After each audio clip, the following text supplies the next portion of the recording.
Здравствуйте и салам алейкум. Сегодня я хотел бы поговорить о прошедших выборах в Республике Абхазия, а точнее о том, как эти выборы проходили в Карачаево-Черкесской Республике в России.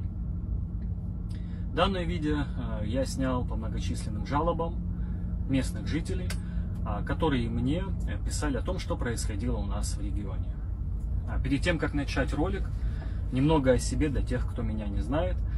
Я бывший вице-президент Международной абазино-абхазской общественной организации Алла-Шара, а также экс-член Президиума Высшего Совета Всемирного Абхазо-Абазинского конгресса и экс-председатель регионального отделения ВАК в Карачаево-Черкесской республике в России.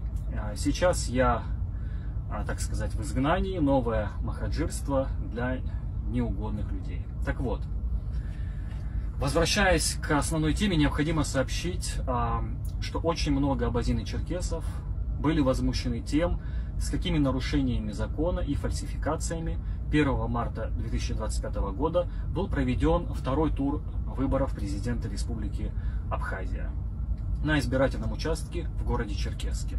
Напомню, что в ноябре 2024 года бывший президент Республики Абхазия Аслан Гжания под давлением гражданского общества был вынужден подать в отставку досрочно.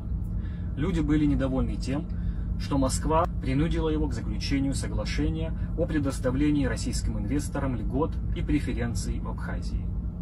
Абхазы опасаются, что по данному соглашению российские олигархи скупят все побережье страны, и граждане Абхазии потеряют свое главное национальное богатство – свою землю. Ушедшего в отставку Гжания сперва временно сменил на этом посту член его команды, соответственно его заместитель, вице-президент Бадра Гунба, который затем стал баллотироваться на пост будущего президента страны. Его основным оппонентом стал лидер оппозиции, выступающий против продажи иностранцам земельных участков в Абхазии Адгур Ардзинба. Первый тур выборов, прошедший в Черкесске 15 февраля 2025 года, был относительно честным. Адгур Ардзинба набрал 47,95% голосов против 42 у Бадры Гунба, после чего у Кремля началась паника, и они обрушились с резкой критикой на местные власти Карачаево-Черкесской республики, которые особо никогда ранее не вмешивались в избирательный процесс в Абхазии. И, видимо, не очень хотели этого делать и сейчас. В одном из провластных телеграм-каналов даже появились посты о том, что власти КЧР не справляются со своей работой, и у них в Черкесске побеждает антироссийский кандидат Ардзинба. Хотя, конечно, на самом деле нет никаких фактов о том, что он является антироссийским. Ко второму туру выборов власти КЧР подготовились более тщательно. Еще до второго тура некоторым добровольцам, участникам Отечественной войны в Абхазии, поступали угрозы с тем, чтобы они отказались организовать поездку своих делегаций в Черкесск на второй тур выборов. Например, председателю добровольцев из Северной Осетии. После того, как он ослушался, у него начались проблемы и в Абхазии, и в Осетии. А в день самого голосования были зафиксированы самые многочисленные нарушения, которые были зафиксированы избирательным штабом Адгура Ардзинба. Цитирую заявление штаба. В Черкесске обнаружены множественные случаи, когда избиратели пытались проголосовать по чужим паспортам, а также зафиксированы попытки организовать так называемую карусель в поддержку кандидатуры Бадры Гунба. Имело место давление со стороны сотрудников избирательной комиссии на избирателей.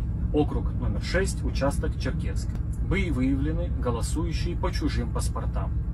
Несмотря на то, что большинство абазинских и черкесских ветеранов, добровольцев, а также простых волонтеров пытались пресекать нарушения избирательного законодательства Абхазии и даже несколько раз ловили нарушителей, они ничего не смогли сделать против российской государственной машины. И им приходилось отпускать нарушителя ни с чем. Представители правления абазинской общественной организации Абаза, а также некоторые абазины, работающие в мэрии города Черкесска, были замечены на прямом подкупе избирателей за кандидатуру Бадры Гунба. Поэтому теперь во втором туре выборов на участке в Черкесске за Бадру-Гунба проголосовали уже 55,9% граждан Абхазии, а за Ардзинба 41%. В итоге президентом стал более лояльный Москве кандидат из команды бывшего президента. Конечно, в интернете еще есть много информации о махинациях на выборах и на других участках, в том числе в армянских селах с участием жителей Нагорного Карабаха. Но я не имею надежных источников в данных местах, поэтому говорю только про избирательный участок в Черкесске. Это видео я хотел выпустить сразу. Может, оно и не своевременно, но у меня не было времени, к сожалению, сделать его раньше. Посмотрите это видео. Подожди, ты кипу паспортов передал ему, да? Как его зовут? Я не знаю, честно. А у вас откуда эта кипа паспортов оказалась? У нас знакомые просто. Знакомый, кто дал имя, есть? Я не знаю, Есть номер? Бля, вот они детей вот так подряжают. Вы тоже не знаете, кто вам паспорта дал? Зеленый. Не знаю, говорю. Я им Ну, понял, я но вижу, похоже и... Как? Я двух кентов вижу. Ну, ты паспорта, кипу паспортов передали, говорю, только что Я человеку. понял, говорю, но я говорю, сейчас вообще... Короче, вот они детей подряжают с кипами паспортов, ходят зелеными. Тут мы видим молодых людей, не являющихся гражданами Абхазии, но получивших, непонятно откуда, стопку абхазских паспортов. Интересно, а откуда эти паспорта? Дело в том, что после прихода к власти в Абхазии президента Абжания новыми гражданами Абхазии из КЧР и других регионов Северного Кавказа могли стать только те люди, которые получили одобрение от председателя общественной организации Абаза, что, безусловно, является нарушением законодательства Абхазии. Мне много раз звонили люди, которые переехали в Абхазию с жалобой на то, что им департамент по репатриации Абхазии незаконно отказывает в предоставлении документов без бумаги от председателя общественной организации. Кто за эти несколько лет смог получить гражданство таким способом, неизвестно. Сколько этих людей, являлись ли они абазинами или адыгами, а может быть и другими людьми, собирающимися купить дешевые автомобили или недвижимость в Абсне, ничего этого мы не знаем. Согласитесь, очень удобно. Сперва ты раздаешь кому-то паспорт, а затем участвуешь в выборах президента на стороне одного из кандидатов, при этом подкупая других своих сограждан. Конечно, это возмутительно. И большая часть абазин и черкесов, являющихся гражданами Абхазии и проживающими в КЧР и КБР, были и остаются возмущены фальсификациями на этих выборах. Но, к сожалению, в России при таком режиме они не могут рассчитывать на возможность отстоять свои права и свободы и даже открыто говорить об этом. Мы в России уже давно сами лишены избирательных прав и можем только с любопытством наблюдать, как проходят выборы в других странах.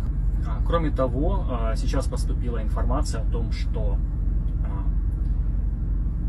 общественные деятели из абазинской общественной организации Абаза за свою работу получили награды от министра обороны Абхазии, в то время как абазин, которые в том числе голосовали за более патриотичный взгляд на президента в Абхазии, сейчас задерживают, их автомобили все задерживают на границе и задерживают только автомобили на границе абазин, что является абсолютно незаконным и дискриминационным. Можно понять, что многих заставили участвовать в этих махинациях не по их собственной воле.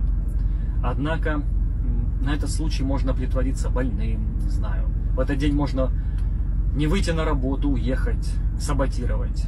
Ведь не обязательно выступать против. Как говорил Фазиль Искандер, порядочность не предполагает героичности. Она предполагает неучастие в подлости. Сейчас будет решаться судьба земель и недр Абхазии, судьба будущих поколений Абаза народа. И всегда будут те, кто готов распродать родину за бесценок, прикрываясь заботой о национальных интересах абазин и абхазов, и те, кто готов этому сопротивляться. Будем надеяться, что новый президент Абхазии не будет действовать бездумно. Возможно, он сможет отречься от своей бывшей команды и попытаться учитывать интересы народа и будущих поколений страны. А еще я хочу выразить непопулярное мнение в КЧР, КБР и других частях России и Турции. Я считаю, что на выборах должны голосовать только те граждане Абхазии, которые непосредственно живут в Абхазии. По этическим соображениям, те граждане, которые живут в других местах, не должны голосовать за того президента, при правлении которого они даже не живут в стране. Это абсолютно неправильно. Но уж если действительно такие граждане очень хотят проголосовать, пусть потрудятся и приедут в Абхазию в день выборов. По моему собственному мнению, избирательные участки в Москве и КЧР не должны больше работать. Выборы должны проходить только на территории Абсны. Представьте себе, если бы в Нальчике голосовали за того, кто будет мэром Черкесска, и наоборот. Объясняю это тем, что раз в год я приезжаю в этот город и хотелось бы влиять на его политику издалека. Я понимаю, что юридически вы имеете право голосовать, но я говорю про этический вопрос. Мне кажется, это неправильно.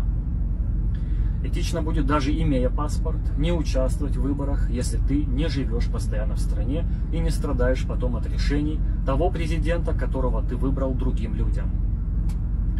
Также хочу выразить слова поддержки тем гражданам Абхазии, которые были незаконно и несправедливо подвергнуты санкциям со стороны России за отстаивание прав своего народа. Минюстом России иностранными агентами были признаны граждане Абхазии: журналист Чегемской правды Инал Хашик, журналистка Нисфа Аршпа и главный редактор абхазского издания «Нужная газета» Изида Чайния. И это было за то, что они просто делали свою работу журналиста, объективно освещая то, что происходило на протестах против Бжании и на выборах президента. Кроме того, были лишены второго российского гражданства общественные деятели Ливан Мика и Кан Хварчия, депортированы граждане Абхазии, репатрианты из Турции, в том числе молодой музыкант Барас Куджба. Видимо, все, кто хоть немного пытаются говорить и защищать правду в России и рядом с ней, будут вне закона. Но на самом деле именно эти люди являются настоящими примерами смелости и честности. И как бы власти не хотели очернить их имена, люди все равно понимают, кто на самом деле прав. Ну и, конечно, нужно сказать об оппозиционных лидерах черкесского мира Ибрагиме Яганове и Мартине Качесока, которые уже давно подвергались незаконными и несправедливыми наказаниям и санкциям со стороны России. Их давно объявили иноагентами и возбудили уголовные дела, просто за преданность к своему адыгскому народу. Вы именно должны быть примерами честности и порядочности. Всячески вас поддерживаю. На этом у меня все. Ставьте, пожалуйста, лайки и не забывайте подписаться на мой канал. До следующих встреч.